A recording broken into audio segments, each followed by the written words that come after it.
Avant-propos.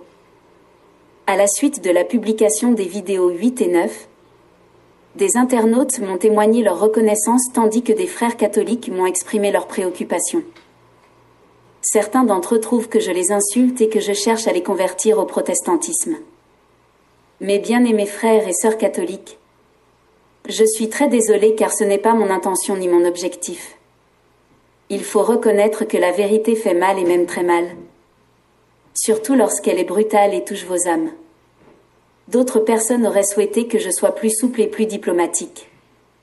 Malheureusement, je ne suis pas là pour faire de la diplomatie religieuse dans le but de convertir les gens. Avant donc de poursuivre mes publications, une mise au point s'avère nécessaire. Parlant de protestantisme. Après avoir lu toute la Bible à l'âge de 20 ans, je posais régulièrement des questions complexes et révélais aux prêtres que notre Église n'était pas chrétienne. Alors le curé avait réuni quelques anciens de l'Église dans le but d'apporter des réponses à ces nombreuses questions. À la veille de la Pâque, lorsque les fidèles célébraient les soi-disant funérailles de Jésus-Christ, mon ami et moi avions vivement protesté et le curé a annulé cette cérémonie qui ressuscitait le paganisme ancien. L'aumônier des élèves, dans une de ses fréquentes crises de colère, me disait « Gabriel, que veux-tu faire? Vas-tu créer une autre religion? Alors dites-moi, étais-je un protestant à cette époque lorsque j'exposais les dérives et le caractère non biblique de nos pratiques catholiques? Après avoir vécu une expérience mystérieuse que je raconterai bientôt, et face au scandale de pédophilie des prêtres, en tant que fils de l'Église catholique, j'ai rédigé une missive au pape Benoît XVI parlant de réforme dans notre très chère et bien-aimée Église catholique, voir vidéo 8. En réponse, les cardinaux sataniques du Vatican m'ont sauvagement attaqué.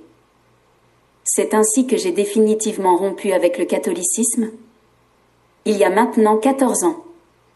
Jusqu'à présent, aucun pasteur protestant ne peut dire que je suis membre de son église. Et personne ne dira m'avoir vu fréquenter une église protestante. Effectuez vos recherches et confondez-moi sur les réseaux sociaux si j'ai menti. Je pense que je suis plutôt un évangéliste indépendant. Alors, arrêtez avec cette histoire qui dit que je cherche à vous convertir. Pourquoi ai-je décidé de publier des vidéos virulentes qui consistent à exposer le clergé catholique? Voici mon explication. Sachez que ceux que vous appelez protestants étaient des catholiques comme vous, et qui ont dit non aux papes et cardinaux satanistes du Moyen-Âge. Pour cela, ils ont été massacrés. C'étaient des évêques, des prêtres, des moines, des religieuses et laïcs catholiques comme vous. Ils se reposent auprès du Seigneur car ils n'ont pas compromis leur foi. Aujourd'hui, ces mêmes papes et cardinaux satanistes contrôlent le catholicisme. Ils injectent subtilement du satanisme dans l'Église de Rome et c'est eux ainsi que leurs doctrines qui régissent votre grande Église. Le catholicisme est leur religion, leur création et vous priez dans leurs églises. Ils ont savamment introduit ce satanisme dans cette Église de Rome à dessein et c'est très compromettant pour le salut de vos âmes. Les exégètes de la Bible disent que lorsqu'on mélange du christianisme au satanisme, ça devient de la profanation et du blasphème pour le Seigneur Dieu qui s'en éloigne.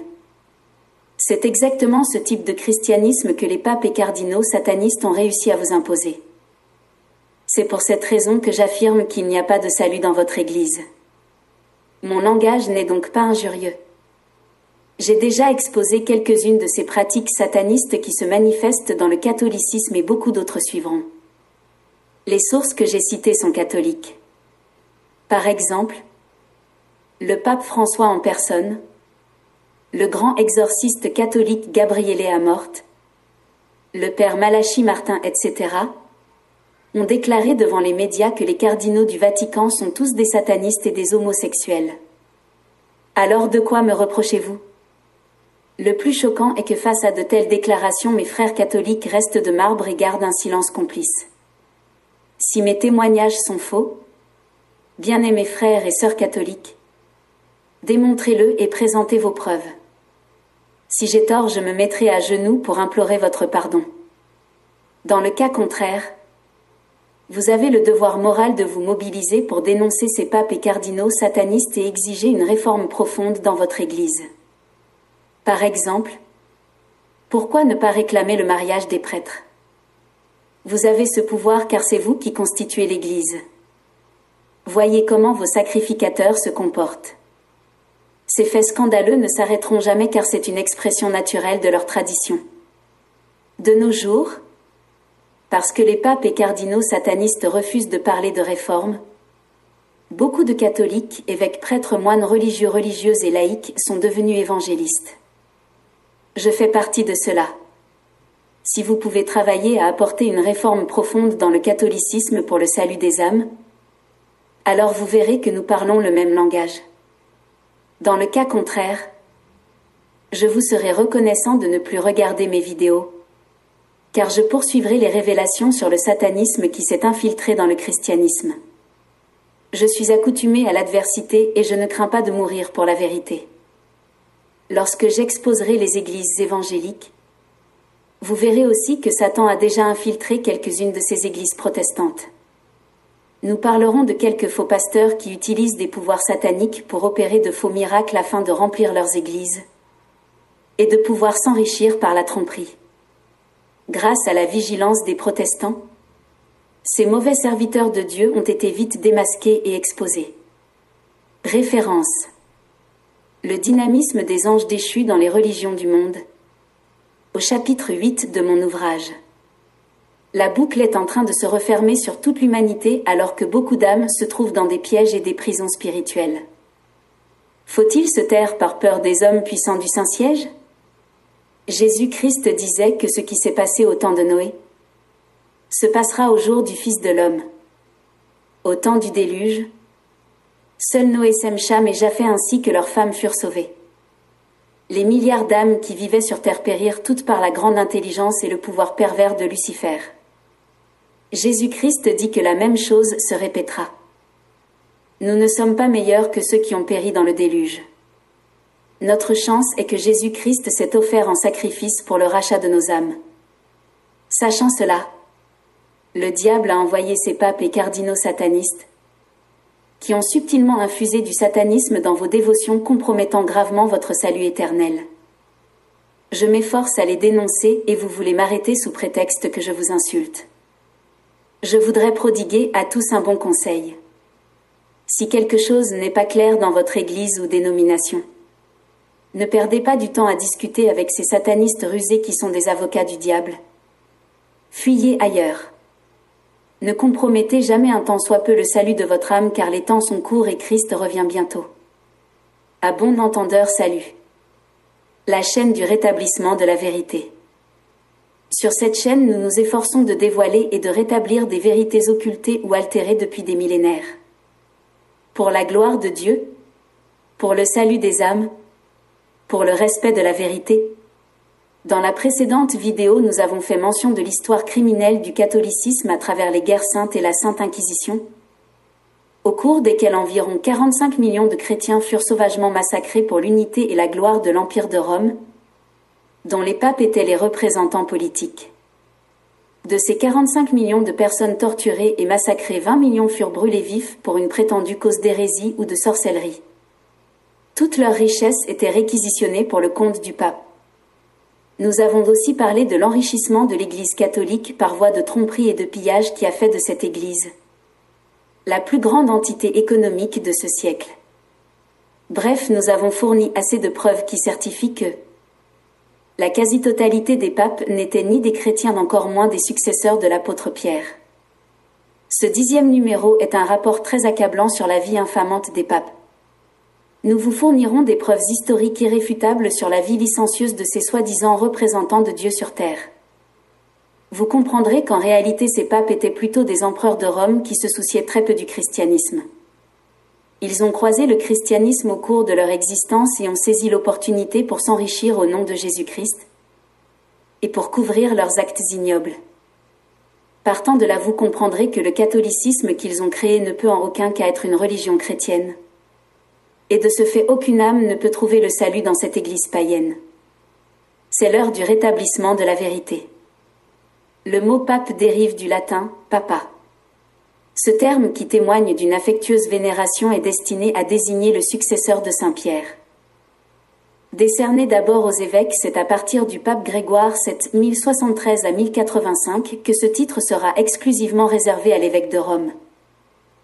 Le rapport accablant sur la vie des papes qui va suivre confirme la nature luciférienne de leur organisation religieuse, portant cependant un manteau chrétien. Les papes se sont arrogés le titre honorifique de Saint-Père. Curieusement, Jésus-Christ utilise ce même titre divin lorsqu'il s'adresse à Dieu son Père, Jean 17:11. De même, aux évêques est conféré le titre de Monseigneur. L'expression « Monseigneur » est un titre biblique exclusivement réservé à Dieu et à son Messie, que les chrétiens utilisent tous les jours dans leurs prières. Le titre officiel du pape est Vicarius Filii Dei, vicaire du Fils de Dieu. Nos dirigeants spirituels ont-ils manifesté du respect à la sainteté de Dieu en s'attribuant ces titres divins? Le récit suivant est un résumé succinct de l'histoire de la vie licencieuse des papes. Il constitue une preuve indéniable et démontre combien ces papes n'étaient pas chrétiens et ne représentaient pas Jésus-Christ sur terre. Le pape Zéphyrin, 199 à 217. Sanctifié. Il n'était ni chrétien ni apôtre, encore moins un pape. Il était plutôt le grand prêtre sacrificateur dans le temple de la déesse Cybèle sur la colline du Vatican. Connu sous le titre honorifique de Pontifex Maximus, il pratiquait l'inceste, la pédophilie, des sacrifices humains liés au cannibalisme. Pontifex Maximus signifie pontife suprême, le chef des grands prêtres sacrificateurs dans le temple païen de Cybèle au Vatican. Le pape Calixte I, 217 à 222. Pontifex Maximus. Sanctifié. Lui aussi n'était ni chrétien ni apôtre, encore moins un pape. Il fut le grand prêtre sacrificateur de son époque dans le temple de Cybèle sur la colline du Vatican. Meurtre, infanticide, cannibalisme font partie de son palmarès. Le pape Damasus I, 366 à 384. Sanctifié. Il fut élu pape au même moment que son frère Ursinus par leurs différents supporters. Il s'ensuivit une série d'émeutes, de complots, de guérilla et d'assassinats. Le règne du pape Damasus I fut d'une extrême terreur. Accusé d'adultère et de pratiques sataniques, il échappa au procès après que tous ses évêques furent assassinés. Il mourut à son tour l'année d'après. Le pape Pascal Ier, 817 à 824. Sanctifié, il déplut fortement à son peuple. À sa mort, la population romaine empêcha les prélats de l'enterrer dans la basilique Saint-Pierre. Le pape Jean VIII, 872 à 882. Il excommuniait même pour des faits mineurs. De ce fait, il s'attira beaucoup d'ennemis. Empoisonné par sa famille et le poison n'agissant pas assez vite, il fut achevé à coups de marteau. Le pape Adrien III, 884 à 885. Sanctifié. Il commença sa carrière par un règlement de compte en faisant crever les yeux à l'un des assassins de Jean VIII. Néanmoins, il fut béatifié par pape Léon XIII. Il fut vraisemblablement assassiné et la population pilla sa basilique. Alors que les moines de l'abbaye de Modène disparaissaient les bras remplis d'objets de valeur. Le pape Jean XII, 955 à 963. Il devint pape à l'âge de 17 ans par une épreuve de force, commandité par ses puissants et richissimes alliés. Ce pape avait un goût raffiné pour les femmes. Des veuves, des filles vierges et des femmes qui venaient en pèlerinage à Saint-Pierre de Rome furent conduites de force sur son lit. Il mourut finalement dans les bras d'une de ses concubines. Le jeune pape était perçu comme un individu grossier qui trempait dans la débauche et qui avait transformé le palais du Latran en un véritable bordel. Il fut déposé par un synode d'évêques qui le déclara coupable de sacrilège, de meurtre, d'adultère et d'inceste. Mais en 963, Jean XII parvint cependant à reprendre l'avantage sur Léon VIII, élu pape à sa place. L'évêque de Crémone écrivit les lignes suivantes au sujet du pape Jean XII. Aucune femme honnête n'osait se montrer en public car le pape n'avait aucun respect pour les jeunes filles, les femmes mariées ou les veuves. Elles étaient certaines de devenir les victimes de ses passions sexuelles. Ce pape fut par la suite assassiné par un homme qui avait surpris ce souverain pontife dans un acte d'adultère avec son épouse.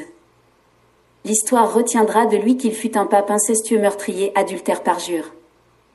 Voici ce qu'écrit à son sujet Jean-Mathieu Roset dans son ouvrage Chronologie des papes. Il était complètement corrompu. Sa résidence pontificale du Latran, envahi aussitôt par les femmes, les eunuques et les esclaves, devint le palais de la débauche, seul domaine où le pape ait une indéniable compétence. Il dirigea l'Église par intermittence pendant 9 ans, de 955 à 964, et fit crever les yeux, couper le nez et les oreilles des évêques, qui se dressèrent contre lui. Il donna le trésor de l'Église à ses enfants illégitimes. Il fut destitué par le roi germanique Othon le Grand.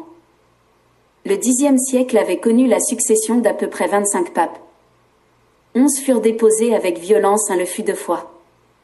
5 furent tués, 2 mutilés, un le fut à titre posthume. En effet, en 896, le pape Étienne VI avait exhumé les ossements de son rival le pape Formose, 9 mois après son inhumation.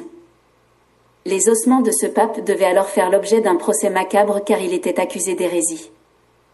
Ces ossements sortirent coupables de cette parodie de procès. Les 3 doigts dont il se servait lors de la bénédiction papale furent découpés. Le reste de sa dépouille fut jeté dans une fosse commune puis retiré quelques jours après, pour être jeté dans le Tibre. Quelques mois plus tard, Étienne fut victime d'une insurrection populaire. On le déshabilla de force, le mit en prison et le tua par étranglement. Son successeur Romain, 897 à 897, fut déposé violemment et son successeur Théodore II, 897 à 897, fut tué. En 903, le pape Christophe, antipape, tua le pape Léon V, 903 à 903, pour être tué à son tour, etc. Le pape Benoît IX, 1032 à 1044. Avril à mai 1045. 1047 à 1048. Il était connu sous le nom de l'enfant pape ou le jeune Saint-Père. Il fut élu pape à l'âge de 12 ans grâce à l'immense fortune de la famille Tuscalani dont il est descendant. Ainsi, il paya le suffrage des cardinaux qui lui vendirent leur vote. Il s'empara du siège papal par 2 fois duquel il abdiqua 3 fois. La seconde abdication fut au profit d'un mariage qu'il ne parviendra pas à contracter. Il prenait aussi plaisir à organiser des orgies homosexuelles dans ses palais. Le chroniqueur Raoul Glabé, dans son livre « L'Histoire », écrivait qu'en matière de dépravation et de décadence, pape Benoît IX tient la vedette sur ses prédécesseurs. De connivence avec ses frères aînés, l'enfant pape avait établi un règne d'une extrême terreur. À l'âge de 20 ans, il avait battu le record de tous les crimes et vices à telle enseigne que la chrétienté en fut étonnée, pour se demander s'il s'agissait de cet ange qu'ils ont connu un peu plus tôt. L'on ne put trouver de parallèle à sa vie licencieuse que celle de l'empereur romain Caligula, qui fut un homme foncièrement dissolu. Le témoignage sur la vie morale et insolente du pape révèle son insouciance absolue pour les affaires religieuses et la chasteté. L'évêque Beno, historien catholique, accusait aussi le pape de plusieurs meurtres infâmes et d'adultère. L'un de ses successeurs écrivait à son sujet: il a commis des viols, des assassinats et des actes indescriptibles. Il fut souvent contraint de quitter Rome en toute urgence. Sa vie pontificale était si vile, si sale, si exécrable, si horrible que je tremble à l'idée de vous les relater. Référence: Pape Victor III, 1086 à 1087, dans son livre Dialogue, Book 3. Le Saint-Siège dira de lui: il fut le pire des papes depuis Jean XII. Il était jeune, matérialiste, immoral, cruel et indifférent aux choses spirituelles. Le témoignage de son immoralité dépasse tout entendement. Référence: The Pope, A Concise Biographical History, Burns and Dot, Publisher to the Holy See, London 1964, page 175. Officiellement, il a ouvert les portes du Vatican aux homosexuels, transformant le palais des papes en un bordel profitable pour gays. Référence: Lives of the Pope, Man. Son caractère violent et immoral poussa la population de Rome à se révolter violemment contre lui. Plus d'une fois, il fut expulsé de la ville. Mais il revenait toujours au pouvoir grâce à ses puissants alliés. En janvier 1044, choqués par sa vie de débauche, les Romains élurent un certain Jean qui devrait régner sous le nom de pape Sylvestre III. Mais les frères aînés de Benoît l'expulsèrent de la ville, d'où il dut s'enfuir vers les montagnes pour avoir la vie sauve. Du fait qu'il était désavoué et rejeté par tous, Pape Benoît céda son trône au prix de 900 kg d'or à son parrain. Celui-ci devint son successeur sous le nom de Pape Grégoire VI 1045 à 1047 et s'en alla mener une vie de débauche jamais égalée. Référence. Gallien's History of the Church. La population eut de la répugnance à l'encontre de cette transaction considérée comme de la simonie. Alors elle se souleva contre Grégoire VI. Pour mater ses soulèvements et consolider son règne, ce pape acheta des armes et loua les services de soldats mercenaires. Mais coup de théâtre. En 1047, le débauché pape Benoît réapparut subitement et se mit à réclamer son trône papal. Dans des châteaux, il avait déjà fini de dilapider son or. Évidemment à travers une vie impudique. Il s'installa confortablement dans l'église Sainte-Marie Majeure de Rome et se proclama pape. Mais l'empereur Henri III 1017 à 56 avait promu Clément II 1046 à 1047 comme pape. Clément II mourut la même année des suites d'empoisonnement. Benoît, à qui l'opinion attribuait la paternité de cet empoisonnement, reprit avec une indiscrète arrogance le siège papal. 8 mois plus tard, en 1048, on retrouva le débauché pape mort et baignant dans son sang la gorge tranchée, alors qu'il avait 28 ans. Les services funèbres refusèrent de lui donner un cercueil. Discrètement, au cours de la nuit, son corps fut emballé dans des draps et jeté dans la forêt. Référence. D600 extract from après publication manuscript Caled the Criminal History of the Catholic Church by Tony Bushby. Le pape Innocent III 1198 à 1216 est issu d'une noble famille de Rome qui compte 9 papes dans sa lignée familiale. Il est l'auteur de la Sainte Inquisition en 1199 qui était destinée à contrer le vandalisme, le judaïsme, le catharisme, le protestantisme, de même que tout mouvement qui n'était pas catholique. Ce pape utilisa les milices de Simon de Montfort pour détruire des villes entières, comme Carcassonne, Toulouse, Béziers, parce que les habitants avaient refusé de consigner les adeptes de Valdo vaudois. À Béziers, seulement plus de 7000 habitants furent massacrés. Les milices catholiques entrèrent dans ces villes et sans se soucier de distinguer les hérétiques de ceux qui ne l'étaient pas, elles effectuèrent les massacres en criant « Tuez-les tous car Dieu saura distinguer les siens ». Il faut rappeler qu'Innocent III, lors de la dernière année de son pontificat, fit voter par le concile du Latran IV une loi qui obligeait les Juifs à s'habiller en jaune afin qu'ils puissent être soumis au mépris du public. Ce pape n'était pas chrétien. Dans son œuvre intitulée « Registro », le pape Innocent III peignait des caricatures satiriques et démoniaques pour désigner les croyants de Jésus-Christ qu'il surnommait des cochons avec des croix. Il autorisa l'attaque, le vol et le meurtre des habitants de Constantinople, où plus de 100 000 innocentes femmes, hommes et enfants furent massacrés. Sous le pape Innocent IV, successeur d'Innocent III, les lois inquisitoires furent confirmées et aggravées. Quiconque aurait été déclaré hérétique était automatiquement emprisonné et condamné à mort avec confiscation de biens. Le pape Honoré III 1216 à 1227 est le promoteur de la magie noire et de la prophétie de Moloch. Il fut le premier pape à pratiquer et à codifier la magie noire. Il déclara qu'il y a une prophétie de Moloch dans les dernières phrases d'une personne agonisant dans le feu. Sous son règne, des centaines de milliers de cathares furent brûlés vivants, tandis que les scribes du Vatican étaient occupés à transcrire les derniers mots des agonisants qui cuisaient dans les flammes. Le pape Boniface VIII, 1294 à 1303. Sanctifié. Il ordonna aux troupes papales en 1297 de massacrer toute la population de la ville de Palestrina appartenant à une famille rivale. 6000 innocentes personnes périrent au cours de cette extermination.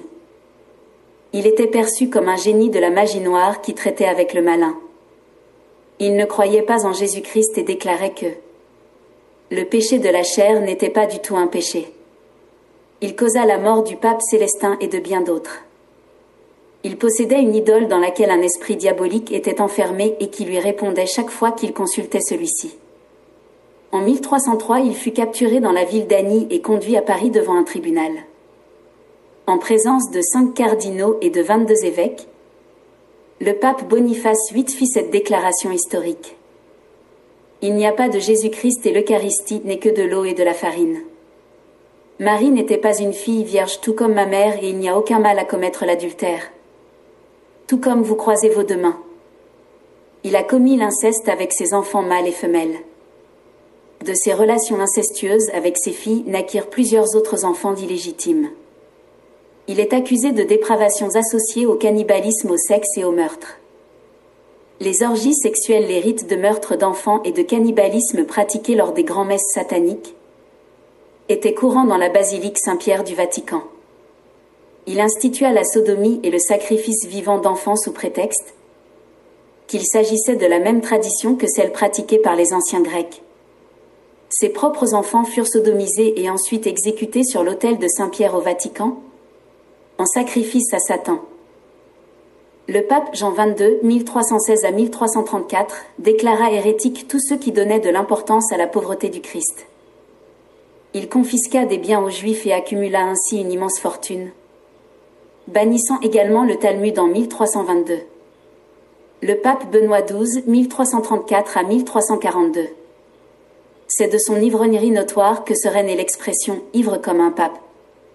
Il fut évêque et inquisiteur de Pamiers dans sa ville natale où il se faisait remarquer par sa cruauté. Lors de son couronnement, après qu'on a posé la couronne papale sur sa tête, pape Benoît XII s'était écroulé sur le champ complètement ivre. L'évêque Mollet, historien catholique sur la vie des papes, commentait à son sujet. Il n'y a aucune dispute sur son caractère. Sa gloutonnerie, sa vulgarité et son caractère violent étaient notoires. Il buvait continuellement du vin fort, tombait souvent dans l'inconscience et était incapable de regagner sa chambre papale. Menteur et soulard attitré, il était brutal avec le clergé. Toute l'Europe demanda sa destitution, mais l'avis des vindicatifs papes français s'accrocha à ses loques papales. Durant 8 ans. Il fut un meurtrier sans vertu au point que le Vatican, par une fausse excuse, disait de lui qu'il était possédé par le diable. Référence. Vatilix, Drincazé et Pope. Origin of the Saying. Le pape Urbain VI, 1378 à 1389, fut élu en 1378 par un concile de Rome.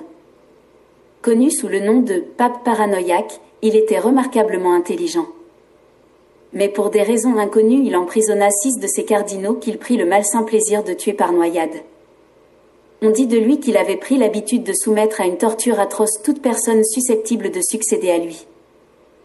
Il faisait ensuite disparaître ses victimes. Comploteur obsédé, alcoolique et personne perçue comme folle, il fut à l'origine du schisme qui déboucha sur l'établissement de la papauté d'Avignon. Il mourut isolé en 1389. Pape Jean XXIII, 1410 à 1415. Celui-ci fut un antipape. 37 évêques ont présenté une déclaration à un concile de l'Église que pape Jean XXIII était coupable de fornication, d'adultère, d'inceste, de sodomie, de vol, de simonie et d'avoir violé 300 religieuses. Le pape Sixte IV, 1471 à 1484, était membre de l'ordre franciscain. Il fut le pape qui décréta en 1472 l'Inquisition espagnole, au cours duquel 1 millier de juifs, des musulmans et des protestants furent cruellement tués. 84 Portugais furent brûlés vifs la même année lors de l'Inquisition portugaise. Il fut un ancien élève d'une école satanique spécialisée dans l'adoration de la déesse Cybèle, reine du ciel. En 1476, le pape Sixte IV réinstaura une ancienne fête païenne des Sadducéens en l'honneur de Cybèle. Ainsi, il désigna le 8 décembre comme fête de l'Immaculée Conception de la Vierge Marie, reine des cieux. Il existe des preuves qui certifient que ce pape ait eu des enfants illégitimes avec plusieurs maîtresses. De ses relations incestueuses avec sa sœur Raphaël del Rover naquit un fils illégitime, Giuliano del Rover, qu'il promut au rang d'évêque de Carpentras en France. Quelques mois après, il le nomma cardinal de San Pietro Vincula, alors que l'enfant était seulement âgé de 18 ans. Cet enfant deviendra plus tard pape Jules II, 1503 à 1513.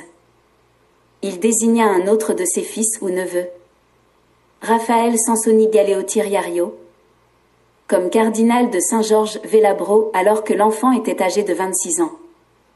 Pour des raisons dynastiques, pape Sixte IV déclara la guerre à la ville de Florence qu'il assiégera pendant 2 ans, et où des milliers de personnes moururent.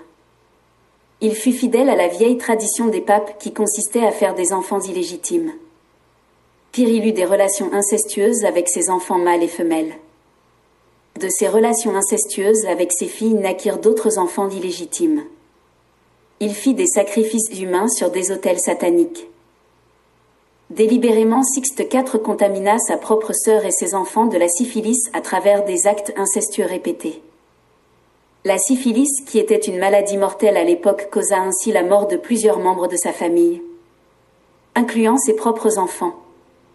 Les accusant d'être responsables de la mort d'un enfant chrétien nommé Simon, presque tous les juifs de la ville de Trente furent torturés et brûlés vifs en 1475, avec confiscation de leurs richesses. Le pape Alexandre VI, 1492 à 1503. L'âge d'or de la débauche. Son règne fut dominé par la luxure, l'avarice, le népotisme et les empoisonnements. Il fut le pape le plus embarrassant pour l'Église catholique. À la mort d'Innocent VIII, Rodrigo Borgia fut élu pape Alexandre VI après 14 jours d'intrigue entre les cardinaux. Pendant le conclave, des factions armées connues sous le nom d'escadrons tuèrent plus de 200 personnes dans les rues de Rome. Rodrigo Borgia paya d'importantes sommes aux électeurs avant les votes car il avait amassé d'immenses richesses. Même 11 des cardinaux lui vendirent leur voix, fait que l'Église a reconnu. Référence. Diarium of Burchard Appendix 2 volume 3. Les cardinaux, évitant de voter un Français, lui vendirent leur voix à cause de ses origines espagnoles. Le jour même où il fut consacré pape, il nomma son fils César archevêque de Pampelune à l'âge de 15 ans puis cardinal. Les détails sur la vie de ce pape nous sont connus grâce au témoignage du prélat strasbourgeois Jean Burchard, qui tint un rigoureux journal des événements autour du pape heure après heure. Ce pape pratiquait des sacrifices d'enfants brûlés vifs dans des cérémonies sataniques qui incluent ses propres enfants illégitimes, dont César Borgia fut le fils préféré du pape. Il le nomma évêque alors qu'il était âgé de 7 ans puis cardinal et chef des armées du Vatican à 18 ans. On le soupçonne aussi d'avoir fait assassiner et jeter dans le Tibre son frère aîné. Ce pape fut un pervers sexuel qui pratiquait publiquement des orgies sexuelles dans les palais du Vatican.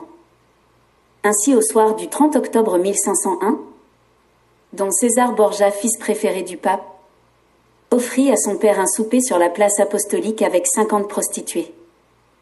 Après ce souper, elles exercèrent des danses acrobatiques, toutes nues, sous le regard admirateur du pape. Les convives devaient manifester leur virilité auprès des danseuses. Les plus performants étaient récompensés par des cadeaux. La soirée s'acheva par un obscène concours de beauté et le pape remit les différents prix. Ensuite, le pape et don César prirent chacun une partenaire de leur choix pour la nuit et pour de futures alliances.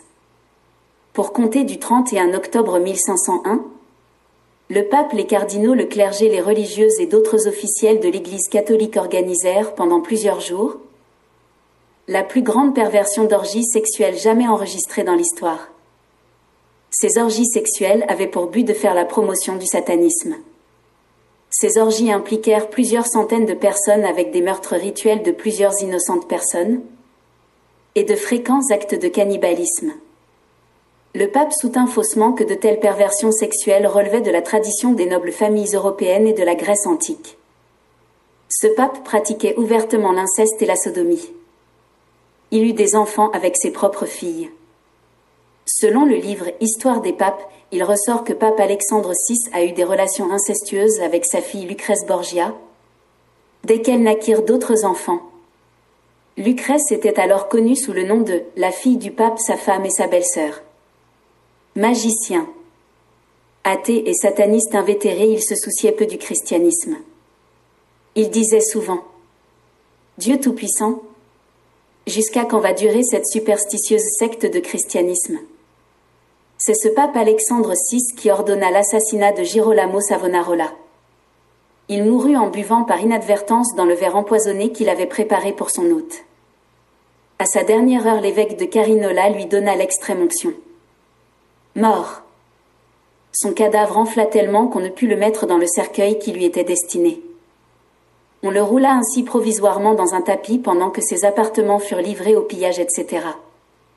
Le pape Paul III, 1534 à 1549, fut un pédophile notoire et père de 4 enfants.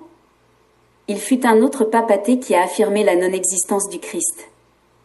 En 1540, il fit tuer tous les habitants de la ville de Mérindol en France, parce qu'ils avaient embrassé la foi des protestants évangéliques. Leurs biens furent confisqués et la ville resta déserte et inhabitable. Le 4 avril 1535, tous les anabaptistes de la ville de Münster en Allemagne furent massacrés.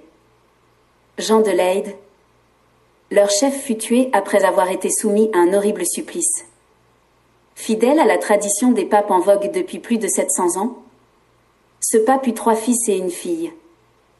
Il commit l'inceste avec eux. Il pratiquait la sorcellerie et l'astrologie. Il tua sa propre mère et ses nièces pour de l'argent et pour sécuriser son héritage. Il tua plusieurs prêtres et évêques qui étaient en désaccord avec sa papauté. Passionné d'astrologie, il ne prenait aucune décision sans interroger les astres. Le pape Paul III fut un autre pape athée qui a aussi affirmé la non-existence du Christ en ces termes. Les autres papes le savent comme moi mais ne le disent pas. En 1548, il a réitéré en privé au duc Mendoza, ambassadeur d'Espagne, la non-existence du Christ en ces termes, on ne peut plus moqueur.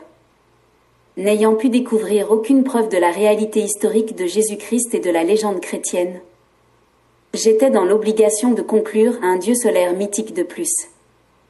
Le pape Léon X, 1513 à 1521, fut un pape athée qui déclara la non-existence du Christ. Le pontificat de Léon X était marqué par un luxe insolent dans la curie romaine. En effet, pendant des mois, le Saint-Père partait à la chasse, activité interdite au précédent pape, accompagné de 200 cavaliers et des cardinaux les plus robustes. Il vivait entouré de 683 serviteurs allant de l'archevêque aumônier au gardien des éléphants et coûtant au Saint-Siège 100 000 ducats par an. Il organisait également de nombreux concerts et représentations théâtrales. Pour faire face à ces immenses dépenses, il fallut recourir à l'augmentation des droits de chancellerie, à la vente d'offices de cour et à la vente de titres de cardinalice. Les caisses du Vatican étant vides, Léon X se montra astucieux en ayant la brillante idée de créer 30 nouveaux postes de cardinaux et de les céder contre une certaine somme d'argent qui servirait à renflouer ses comptes. Il rédigea par conséquent la caméra taxée dont voici quelques extraits. Article 1. Un ecclésiastique qui commet un péché charnel avec ses propres sœurs, filles, cousines, nièces ou avec une autre femme sera acquitté contre le paiement de 67 livres. Article 2. Si un ecclésiastique demande l'absolution pour avoir commis des péchés contre nature avec un enfant ou avec une bête, il pourra l'obtenir en payant 131 livres. Article 5. Aux prêtres, il est permis de vivre en concubinage avec leurs propres parents contre le paiement de 76 livres. Article 9. Si un prêtre tue un laïc, il peut avoir l'absolution en versant la somme de 15 livres. Article 10. Si l'assassin a tué 2 personnes ou plus le même jour, il paiera 15 livres comme s'il en avait tué un seul. Article 14. Pour l'homicide d'un frère, d'une sœur, du père ou de la mère, il faudra payer 17 livres. Article 18. Celui qui veut se garantir l'absolution pour tous les homicides qu'il pourra commettre dans le futur paiera 168 livres. Article 29. Le fils bâtard d'un prêtre qui veut succéder à son père dans ses fonctions religieuses paiera 27 livres. Ces papes ont aussi tiré profit du christianisme qu'ils ont ensuite bafoué. Ainsi, pape Léon X fut un athée et un blasphémateur. En 1520, il fit cette déclaration palpitante. Quantum nobi nostriscea de Christo fabula profuri, satis et omnibus seculi notum. C'est-à-dire, on sait de temps immémorial combien cette fable de Jésus-Christ a été profitable à nous et à nos proches. Ce pape mourut de la malaria. Le pape Paul IV, 1555 à 1559, s'afficha en patron de l'abjuration. Il fut tristement célèbre pour sa corruption, sa débauche et son recours à la simonie. Dès 1542, Paul IV se fit passer pour président de la nouvelle commission de l'Inquisition. On lui prête cette citation. « Si mon propre père avait été quelque peu convaincu d'hérésie, J'aurais rassemblé mes mains et ramassé le bois de son bûcher. La torture alors appliquée au suspect fut étendue à l'ensemble des témoins. Il organisa une persécution inédite des Juifs dans les États du pape, en imposant leur détention dans les ghettos et le port d'un bonnet jaune particulièrement distinctif. À sa mort, la population romaine fit la fête et jeta sa statue dans le Tibre. Le pape Pie IV, 1559 à 1565, fut le pape sous lequel les moines de l'abbaye de Perosa, Pinerolo, s'amusèrent à brûler vif, affelant un prêtre évangélique avec ses fidèles en décembre 1559. Au même moment eut lieu le massacre de Vaudois en Calabre effectué par des bandes de délinquants que la Sainte Mère Église avait engagés. Des hommes, des femmes, des anciens comme des enfants furent atrocement torturés avant d'être tués sur ordre direct du pape. Cette même année, à Santo Xisto, à la Guardia, à Montalto et à Sant'Agata, on fit des choses inouïes. Des gens furent égorgés, écartelés, brûlés et horriblement mutilés. Des restes de cadavres humains furent pendus aux portes des habitations. Ce fut dans un but dissuasif à l'adresse de la population. Ceux qui s'enfuirent dans les montagnes furent assiégés jusqu'à ce qu'ils mourussent de faim. De nombreuses femmes et enfants furent réduits à l'esclavage. En 1560, 4000 Vaudois furent massacrés sur ordre de la Sainte Mère Église. En 1562, l'on brûla vive, pour sorcellerie, 300 personnes à Oppenau, 63 femmes à Wiesensteg et 54 autres à Obermachtal en Allemagne. Le pape Pie V, 1566 à 72, fut sanctifié. Il fut élevé par l'Église aux honneurs des autels. Avec ce pape, ce fut l'horreur. À titre d'exemple, le 30 septembre 1567, Paolo et Matteo, Ottaviano Fioravanti, Giovannino Guastavillani, Geronimo del Puzo furent tous emmurés vivants pour hérésie. Avec Bolla papale, on décida à Rome de la fermeture de toutes les synagogues. Le pape Grégoire XIII et 1572 à 1585. C'est sur ordre de ce pape qu'eut lieu en France le 24 août 1572, nuit de la Saint-Barthélemy, l'horrible massacre des Huguenots dans lequel 10 000 hérétiques périrent. Une autre version révèle que ce 24 août 1572, nuit de la Saint-Barthélemy, l'on massacra 20 000 protestants hommes, femmes et enfants, en une seule nuit et sur ordre direct de ce pape. Il organisa même des festivités pour célébrer ce massacre que les catholiques continuent d'honorer. Le Vatican lui édifia une tombe pharaonique dans l'église Saint-Pierre de Rome. En 1573 et en Croatie, 500 hérétiques furent massacrés par l'évêque catholique Juraj Drašković sur ordre papal. En 1558, 222 juifs furent brûlés sur le bûcher encore sur ordre de ce pape. Le 22 mars 1585, les frères Missori furent décapités pour avoir exprimé le droit à la liberté de la presse. Leurs têtes furent exposées au public. Lorsque l'ignoble bourreau en la personne de Grégoire XIII mourut, son corps devint un objet de révérence pour les catholiques, à travers sa tombe monumentale qu'abrite Saint-Pierre de Rome. Le pape Grégoire XVI, 1831 à 1846, imposa une interdiction absolue de toute liberté d'expression verbale ou écrite, qui ne suivrait pas les dictamens de la Sainte Mère Église. Sous les menaces les plus graves, il obligea les Juifs à n'exercer aucune activité au dehors du ghetto. Avec ce pape, des milliers de personnes moururent pour des futilités. Ainsi, Giuseppe Balzani fut décapité pour des offenses au pape le 14 mai 1833. Luigi Scopigno fut décapité pour le vol d'objets sacrés le 21 juillet 1840. Pietro Rossi fut décapité pour un vol anodin le 9 janvier 1844. Luigi Musi fut décapité pour un vol minime le 19 janvier 1844. Et Giovanni Battista Rossi pour un petit vol le 3 août 1944. En plus de ces exécutions, il y eut sous le pontificat de ce Saint-Père 110 autres condamnations à mort pour des délits communs. La description des nombreux décapités pendus et écartelés par l'Inquisition sous Grégoire XI est reportée dans un livre écrit par Mastrotita, catholique.info. Le pape Sixte V, 1585 à 1590, après avoir repoussé la demande de remplacer la fourche par la hache, assistait joyeusement aux exécutions se faisant servir à manger, car ses actes de justice lui donnaient de l'appétit. Et après donc l'exécution d'une sentence, il disait : Dieu soit béni pour le grand appétit avec lequel j'ai mangé. Le pape Urbain VIII, 1623 à 1644, condamna en 1633 le savant Galiléo Galilée à la prison à perpétuité pour hérésie, parce qu'il avait osé affirmer que la Terre tournait autour du Soleil. Le pape Innocent XI, 1676 à 1689, sanctifié. Il condamna en 1680 20 juifs au bûcher.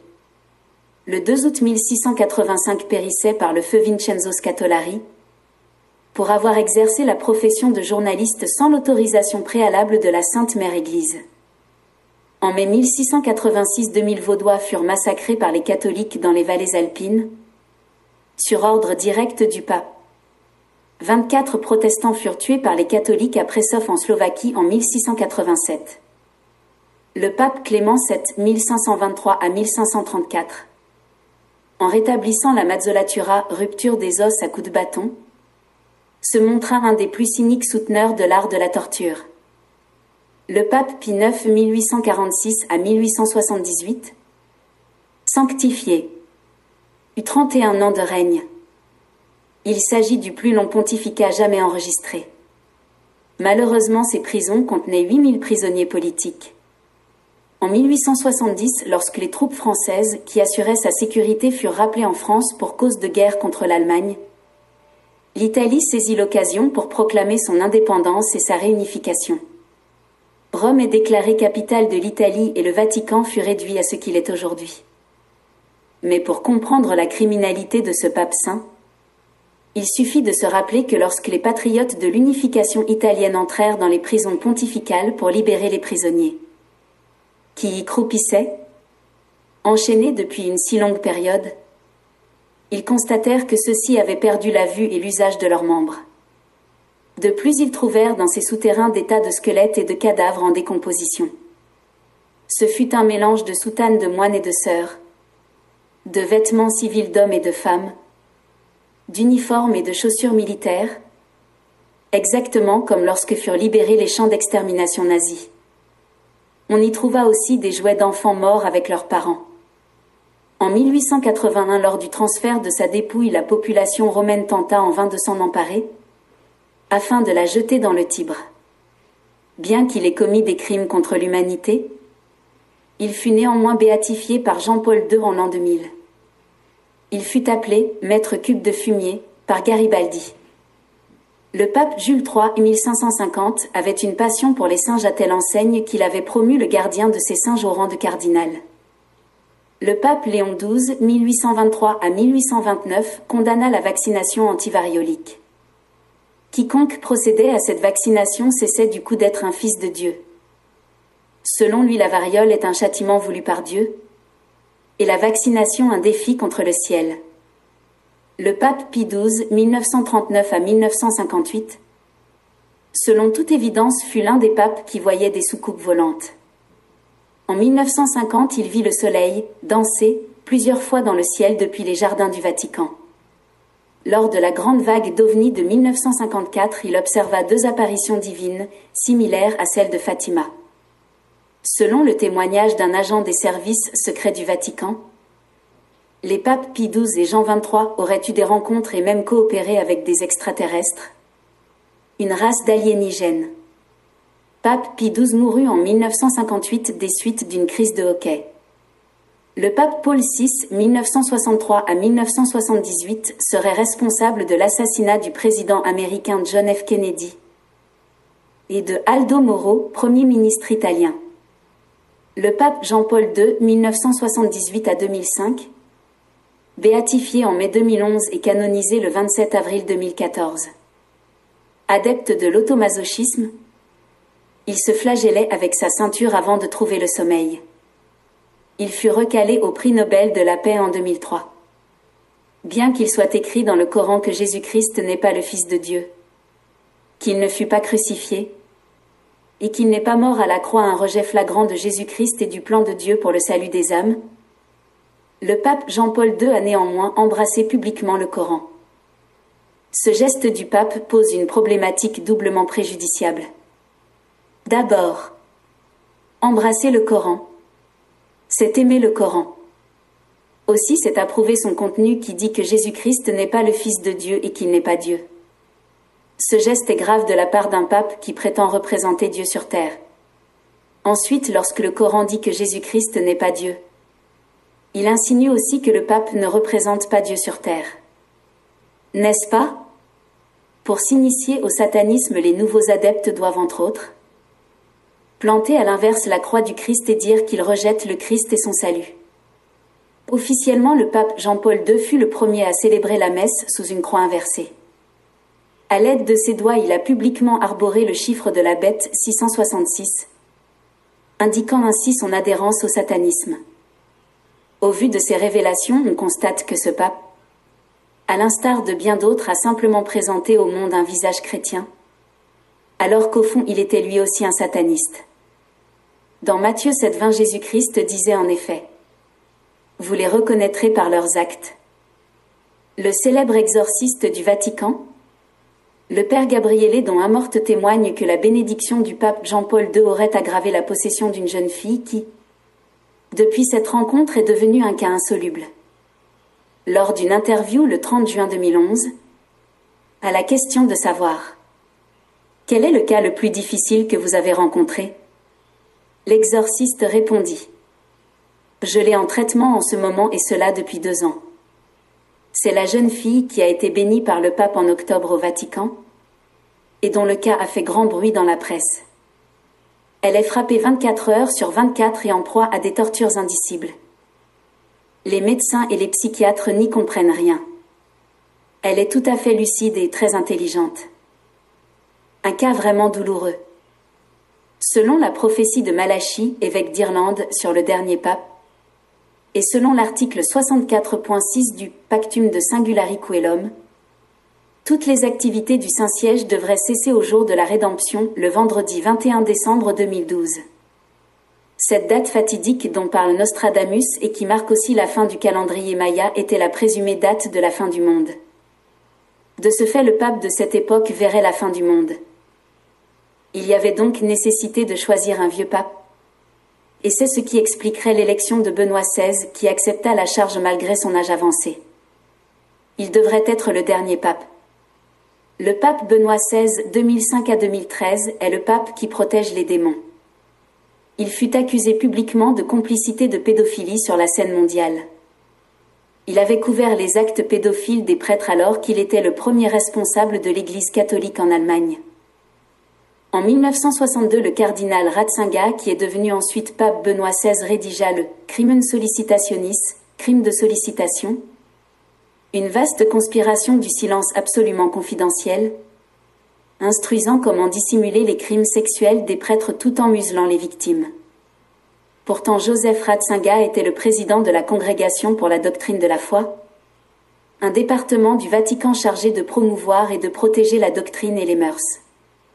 À ce titre, il fut également chargé de son application. Et pourtant, voyez ce qu'il fit. Maintenant devenu pape, voyez ce qu'il a encore fait, du moins un seul exemple parmi ceux qui restent à être dévoilés. Les exorcistes catholiques sont en colère contre ce pape et son prédécesseur. Ils les accusent de protéger Satan et ses démons en rendant impossibles ou inefficaces les exorcismes pratiqués au sein de l'Église. Pour ce faire, ces papes auraient rédigé un nouveau rituel de délivrance qui devrait remplacer l'ancien rituel romain. Malheureusement, lorsqu'il est utilisé, ce nouveau rituel est inefficace car la personne possédée n'est pas délivrée. Selon l'exorciste officiel du diocèse de Rome, cette manigance démontre la volonté du Vatican de protéger le démon par l'instauration d'un rite d'exorcisme délibérément conçu pour être inefficace. Le père Gabriele, dont Amorth, exorciste en chef de la Cité du Vatican, précise: Ratzinger est complice de cette annulation du rite traditionnel de l'exorcisme. Le nouveau rite a été instauré pour protéger Satan. Sur le site internet http://www.virgomaria.org, voir Église conciliaire. Aussi, dans une interview accordée à la revue italienne 30 giorni, 30 jours, on retrouve un entretien du 30 juin 2011 que Stefano Maria Passi a accordé au père Gabriele don Amorth. Vous y trouverez des témoignages bouleversants relatifs à ce sujet. Un complot du Vatican qui a fait de l'Église catholique un refuge pour les démons et qui tente de les protéger.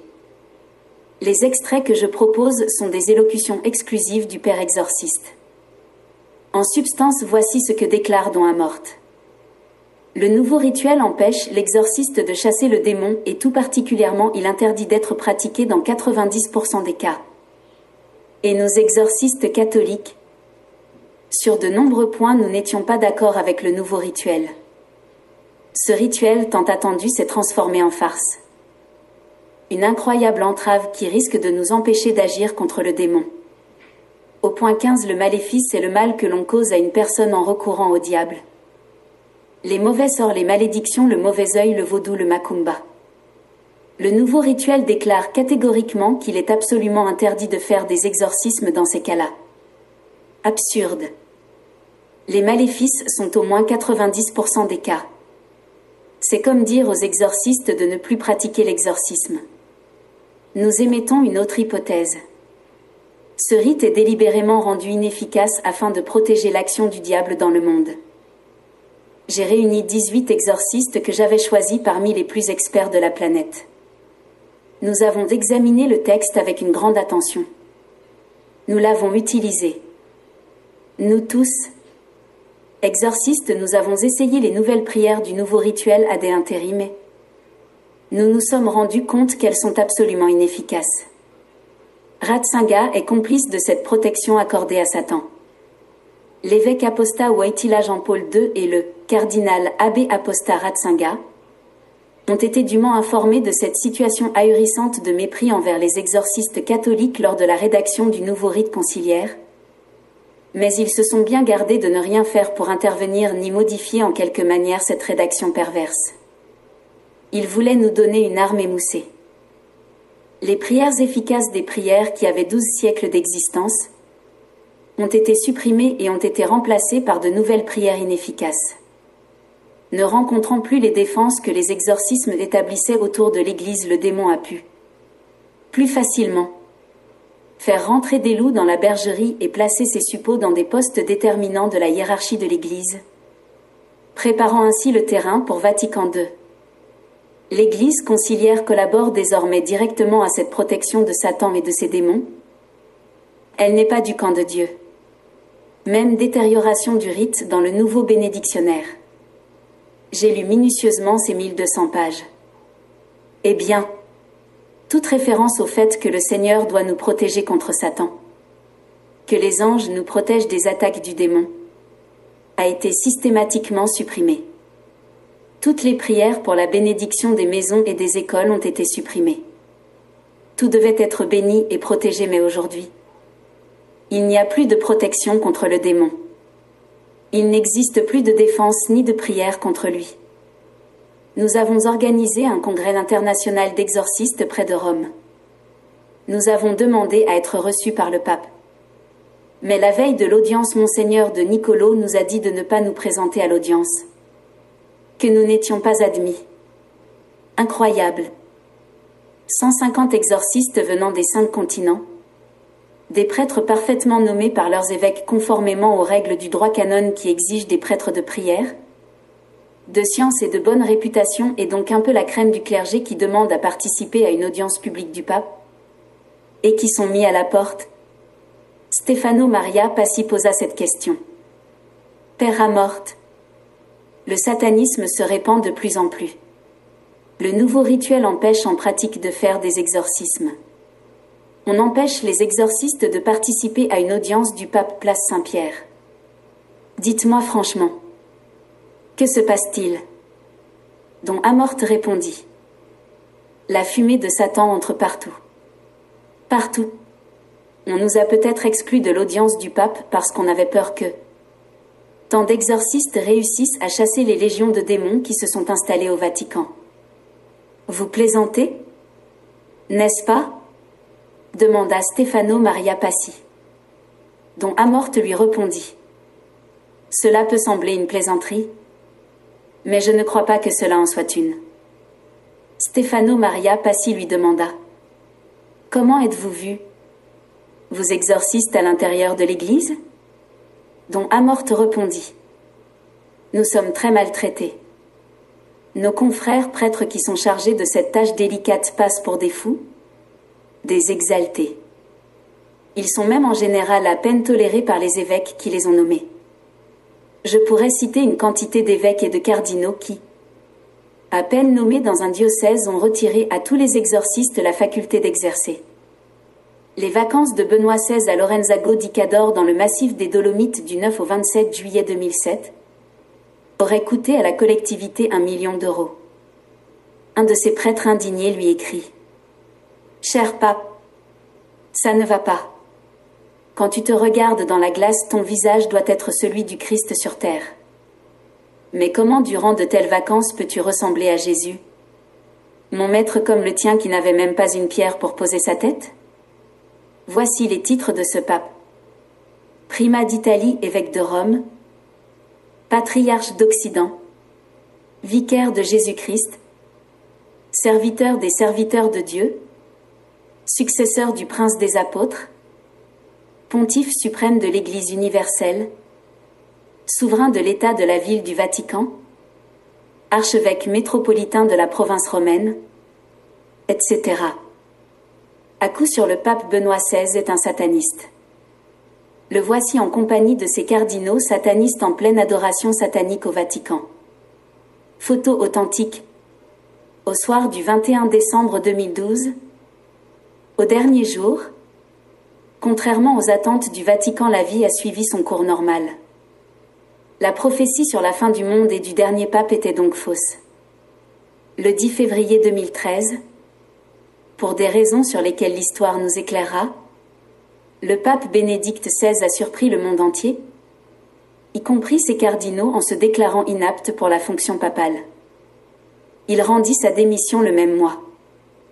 Le pape François, mars 2013. Ce pape, le dernier en date, est le premier pape jésuite et le premier pape latino-américain. Un pape d'apparence humble et sincère voué à la cause des pauvres. Il était l'homme fort du Vatican chargé de la formation des candidats à la papauté. Il est enfin sorti de l'ombre pour se faire élire pape et régner sur l'Église catholique. De par son appartenance à l'ordre des Jésuites, ce pape fait partie de la branche militaire du catholicisme, la milice de Dieu. Leur point fort est l'espionnage, la dissimulation et l'astuce. Selon Vatilix, les jésuites sont experts en la magie ésotérique et ce nouveau pape pourrait être le chef du gouvernement secret des Illuminati et à la fois du gouvernement visible de l'Église catholique. Les jésuites sont les grands intellectuels de la planète et c'est eux qui contrôlent le Vatican. Ils ont pour religion le satanisme. Un satanisme toujours voilé aux apparences chrétiennes. Ils auraient créé l'islam au 7e siècle. En effet, Alberto Rivera, un ancien prêtre jésuite, racontait que lors d'une réunion de haut niveau au Vatican, le cardinal Béard leur avait révélé que c'est eux, les jésuites catholiques, qui avaient créé l'islam au 7e siècle, et que des preuves écrites sont disponibles aussi bien à leur niveau qu'au niveau des grands mollahs de l'islam. Aujourd'hui, il y a des recherches historiques et archéologiques qui soutiennent cette révélation. Des recherches ont prouvé qu'avant la naissance de l'islam, le prophète Mohammed était un catholique et un chrétien nazirien, qui a prêché l'évangile de Jésus-Christ aux Bédouins arabes. Elle révèle aussi que Khadijatou Koumouli, femme du prophète Mohammed, était aussi une religieuse catholique. Elle avait donné toute sa fortune à l'Église et vivait dans un couvent. Curieusement, c'est à partir de ces gens que l'islam est né. Voir l'ouvrage intitulé « Le Messie et son prophète » aux origines de l'islam. Comprenez par là le Messie Jésus-Christ et son prophète Mahomet. Une œuvre d'Édouard-Marie Galaise, tome 2, édition de Paris. De nos jours, par l'entremise du pape François, une nouvelle religion dénommée la Maison de la famille d'Abraham, regroupant juifs, chrétiens et musulmans, a vu le jour. Au nom de la fraternité humaine pour la paix mondiale et la coexistence commune, le pape François a réussi à créer cette nouvelle religion dont l'inauguration est prévue pour 2022. Le complexe est situé sur l'île de Sadia à Abu Dhabi, la capitale des Émirats arabes, et comporte une synagogue, une église et une mosquée. Lorsque le pape François mange de la viande, il la mange crue. Oui, absolument cru. C'est ce que révèle une servante devant les caméras. Témoignage diffusé dans l'émission radiophonique francophone intitulée « Bob nous dit toute la vérité ». À peine était-il élu pape que les accusations fusaient. Il est tenu pour responsable de l'enlèvement et de la mort des membres de sa paroisse, dont des prêtres.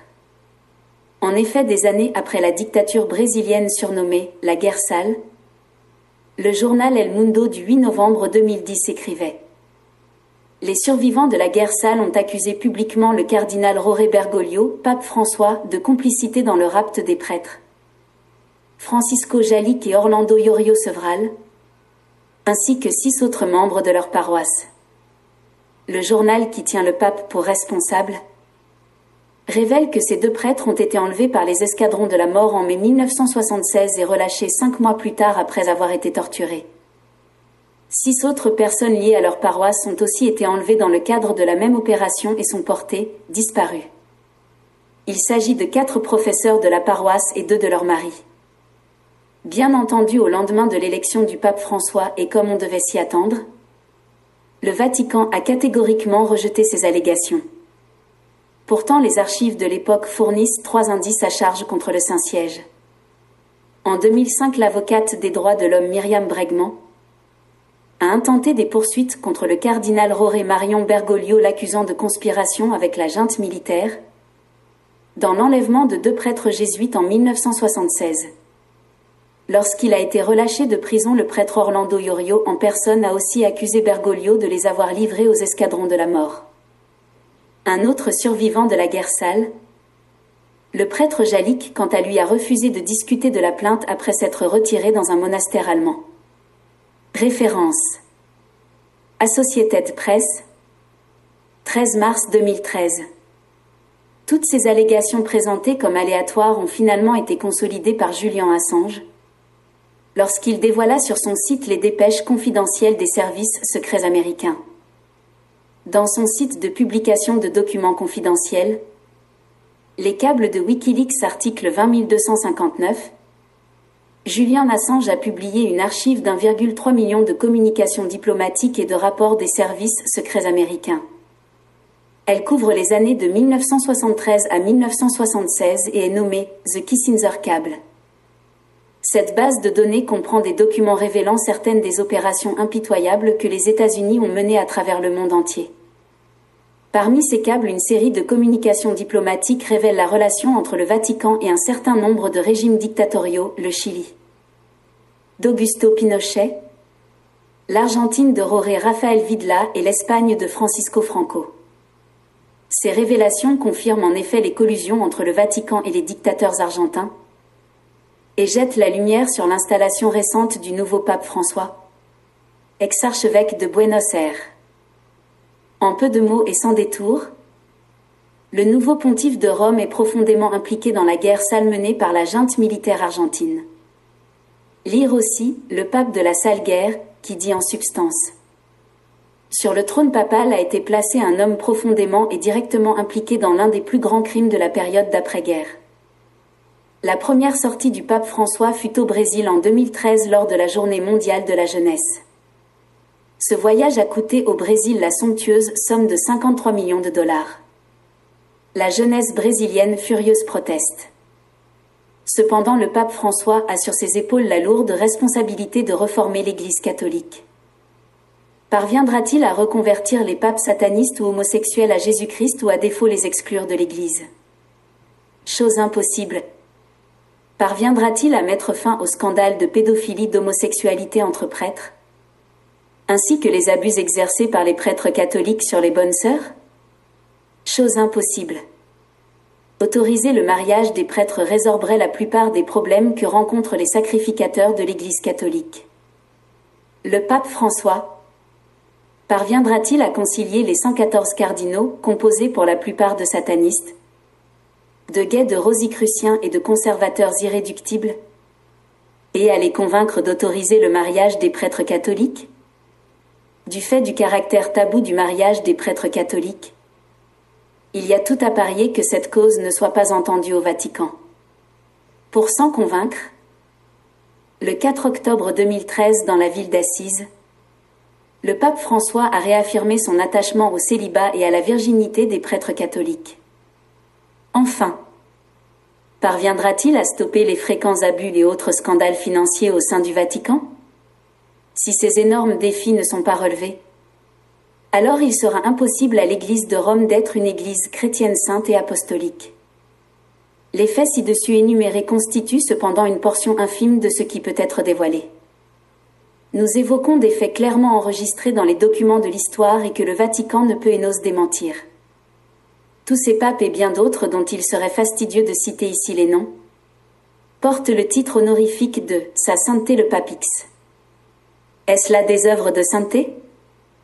À juste titre, Luigi Cassioli disait « Si tous ces papes étaient des saints, qui alors étaient les démons? Lorsque les dirigeants spirituels de votre religion sont des satanistes avérés, des homosexuels endurcis ainsi que des pédophiles irréductibles, alors, quel Dieu pensez-vous qu'ils vous feront adorer? Par la ruse et l'initiation subtile, ils vous inciteront à adorer leur Dieu qui est Lucifer.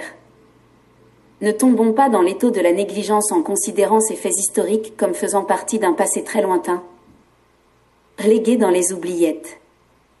En poussant vos recherches, vous verrez bien que nous vivons toujours ces mêmes guerres barbares que se livrent les papes.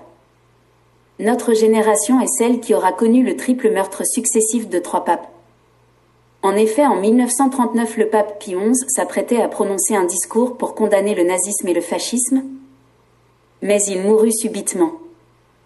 Le cardinal français Eugène Tisserand, comme pour lui rendre justice, répétait inlassablement « Ils l'ont assassiné ». Ils l'ont assassiné. Ils l'ont assassiné. Le corps du pape fut immédiatement embaumé, rendant toute autopsie impossible. Son successeur fut le pape Paul VI qui mourut subitement le 6 août 1978. Son successeur fut Jean-Paul Ier.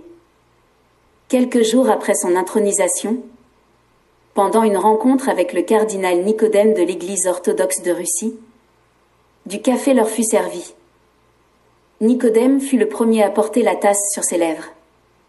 Il tomba subitement à terre, le visage vivement contorsionné, signe d'une mort douloureuse et violente. Le pape déposa sa tasse à café. Il venait juste d'échapper à une mort par empoisonnement seulement 10 jours après son élection. Le 28 septembre 1978, 4 cardinaux et le pape tenaient une réunion. Les débats furent houleux et un des proches du pape, le cardinal Villot, perdit son poste. Le pape rédigea alors un discours qui devait être publié le lendemain. Mais tôt le matin, sans qu'on fît cas d'une quelconque maladie à son sujet, il fut retrouvé mort sur son lit. Le visage vivement contorsionné, signe d'une mort atroce et douloureuse. Il venait d'achever son règne qui n'aura duré que 33 jours et 6 heures. Le discours qu'il s'apprêtait à rendre public disparut ainsi que tout objet qui se trouvait à ses côtés. Au moment où l'on annonça sa mort, son corps avait déjà été embaumé, rendant ainsi toute autopsie impossible. 111 cardinaux se rassemblèrent alors dans la chapelle Sixtine, le dimanche 15 octobre 1978, pour élire un nouveau pape. Après 8 vaines tentatives de vote, l'on parvint à l'élection du pape Jean-Paul II, un pape anticommuniste. 3 ans plus tard, le 13 mai 1981, l'on tira à 3 reprises sur lui en plein cœur du Vatican. Il échappa de justesse à la mort grâce aux prouesses de la chirurgie et de la médecine moderne. Quelles en sont les causes? Pendant que certains documents d'investigation parlent de scandales financiers liés à la drogue, d'autres qui n'excluent pas cette possibilité y associent un complot du communisme soviétique, une conspiration commanditée depuis le Kremlin par les Illuminati, dont le but serait de contrôler le Vatican, cet empire mondial. Référence: Angels and Demons Revealed, Documentary of Patrick McNee. Même de nos jours, la bataille et les querelles intestines font rage au sein du clergé catholique. Récemment, et le 1er mai 2011, Élia, patriarche catholique byzantin, se disait être désigné par Dieu pour protéger la doctrine orthodoxe de l'Église catholique. Fort de sa nouvelle mission divine, il accusa Jean-Paul II d'apostasie de pape parce qu'il aurait ouvert l'Église aux esprits d'Antéchrist. Il décréta l'invalidité de la béatification de ce défunt pape et déclara aussi que les messes célébrées par le pape Benoît XVI ne sont pas valables. Pour finir, il excommunia publiquement les papes Jean-Paul II et Benoît XVI. Dans le prochain numéro, nous parlerons de la succession apostolique. L'Église catholique enseigne que l'apôtre Pierre fut le premier pape et qu'il a légué son autorité spirituelle aux autres papes de l'Église catholique qui lui ont succédé continuellement et sans interruption jusqu'à nos jours. C'est pour cette raison que l'Église de Rome s'offre le titre honorifique d'une Église apostolique, la seule qui soit. Dans son fameux livre, le Liber Pontificalis, l'Église papale a présenté au monde une liste continue des papes depuis l'apôtre Pierre jusqu'à nos jours. Nous prouverons que cette succession apostolique telle que présentée par l'Église catholique est un gros mensonge séculaire. En effet, des siècles après la mort de l'apôtre Pierre, l'Église catholique et les papes n'existaient même pas. De quelle succession apostolique parle-t-il ?